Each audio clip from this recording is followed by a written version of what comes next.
cukup lama terbengkelai, membuat bangunan peninggalan Belanda yang dibuat tahun 1742 ini dalam kondisi merana.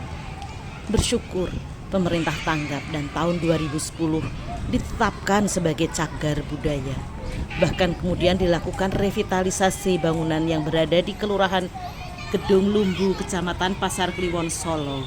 Sebelum dilanjutkan, subscribe kanal ini lebih dulu, like, komen, dan share, agar kanal ini bisa terus mengunjungi dengan informasi menarik lainnya. Benteng Vastenburg memiliki sejarah panjang yang menarik. Benteng ini merupakan salah satu bangunan bersejarah di kota Solo yang dibangun abad ke-17. Semula bernama Grootmoedigheid yang berarti benteng kemurahan hati. Tahun 1756, benteng kembali dibangun dan diperluas. Kemudian diberi nama Benteng Vastenburg yang berarti benteng kokoh. Selain menjadi tempat pasukan, Vastenburg pun menjadi kantor residen Surakarta. Benteng dibangun atas prakarsa Gubernur Jenderal Baron van Imhoff, digunakan Belanda untuk mengawasi keraton. Bahkan sempat ditempatkan kelompok khusus dan senjata meriam yang diarahkan langsung ke keraton. Sejarah panjang mengikuti kokohnya bangunan ini. Semua tidak lepas dari kedekatan Keraton Mataram Islam di Kartasura yang dekat dengan Belanda.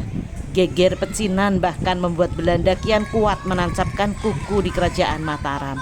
Apalagi ketika Pakubuwono II kembali bersekutu dengan Belanda. Bahkan ketika Pakubuwono II dan putra mahkota melarikan diri ke Ponorogo pun, mereka didampingi Kapten Belanda Johan Andries van Hogendorp. Seperti kata peribahasa, tidak ada makan siang yang gratis. Ketika Pakubuwono II kembali berkuasa dan memindahkan keraton ke Solo, Belanda pun membangun benteng di depan keraton, semula untuk perdagangan, namun selanjutnya untuk mengawasi kiprah warga keraton.